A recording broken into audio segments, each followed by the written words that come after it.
প্রত্যেকটা পরিবারে যদি এমন বাবা এবং এমন ভাই থাকে তাহলে কোনো মেয়ের সংসারই ভাঙবে না, কোনো মেয়ের সংসারই নষ্ট হবে না। একটুখানি ধৈর্য ধরে লাস্ট পর্যন্ত ভিডিওটা দেখার অনুরোধ রইল, আর ভালো লাগলে একটা শেয়ার করবেন। এই ছোট লোকের বাচ্চা, ফকির, মিসকিন, তুই কি ভাবছিস আমার কেউ নাই? দেখ, আজকে আমি আমার বাপ ভাইকে সঙ্গে করে নিয়ে আসছি। তোর সঙ্গে আজকে আমি একটা হাসনাত করে তারপর আমি এই বাসা থেকে চলে যাবো। আসসালামু আলাইকুম বাবা। ওয়ালাইকুম আসসালাম। কেমন আছো বাবা? বাবাজি, কি হয়েছে তোমাদের দুজনের মধ্যে? আমাকে 2-4 দিন পর পর এখানে আসতে হয়, কি সমস্যা তোমাদের বলো তো আমাকে। হ্যাঁ ভাই, বাবা তো ঠিকই বলছে। আপনি কি মানুষ না? আপনাদের মাঝে কি হয় এত সমস্যা? আপনাদের কি হয়েছে সেটা বলেন তো আমার। আপনার মাঝে কি জিদ নাই? বলেন কি হয়েছে ভাই, বলেন। কি রে ছোট লোকের বাচ্চা, এখন চুপ আছিস কেন? এখন তোর জন বন্ধ হয়ে গেছে? আমার বাপ ভাইকে দেখে এখন ভয় পাইছিস? একা পেয়ে তো আমাকে খুব মারছিলি, এখন তোর মুখে কথা নাই কেন? কথা বল। আমার আর কিছু বলার নেই বাবা, আপনি তো সব শুনেই আসছেন। আপনার মেয়েকে আপনাকে কিছু বলে নাই? অবশ্যই বলছে। এখন আপনারা যেহেতু আসছেন, আপনাদের যা ভালো হয় আপনারা সেটাই করে যাবেন। দেখলেন তো আপনাদের সামনেই আপনার মেয়ে কোন ভাষায় কথা বলে আমার সাথে। এটা শোনার পরে আর আমার কিছু বলার থাকবে না বাবা। আপনি গুরুজন, আমার তো বাবা নাই, আপনাকেই তো বাবার মতো করে জানি। তো আপনার যেটা ভালো হয় আপনি সেটাই করবেন। বাবা বাবা, ভালোই তো অভিনয় করিস। আমার বাবা এখন তোর বাবা হয়ে গেল। ফকিরের বাচ্চা, চামারের বাচ্চা, অমানুষের বাচ্চা।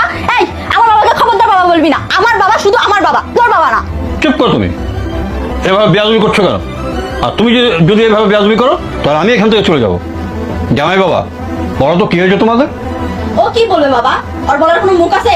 ওই ছোট লোকের সঙ্গে আমি সংসার করবো না। তুমি আমাকে এখান থেকে নিয়ে যাওয়ার ব্যবস্থা করো তো, আমি এই সংসারে থাকবো না। তুমি কিন্তু আবার চরম বেয়াদবি করছো। এটা তোমার স্বামীর বাড়ি, লাল শাড়ি পরে এসেছো, সাদা কাপড় পরে এখান থেকে বেরিয়ে যাবে। এর বেশি যদি কিছু হয় আমি তোমাকে এক মুহূর্তের জন্য আমার বাড়িতে তোমাকে নিয়ে যাবো না।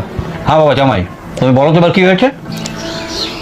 বিষয়টা খুব গুরুতর নয় বাবা, কিন্তু আপনার মেয়ে যেভাবে রিয়াকশন দিচ্ছে, আমার সঙ্গে ব্যবহার করতেছে, তাতে ওর কাছে এটা অনেক বড় ব্যাপার। আপনার মেয়েকে বিয়ে করার পর থেকে আমি একটা দিনও ওর কাছে শান্তি মতো কোনো কথা বলতে পারিনি।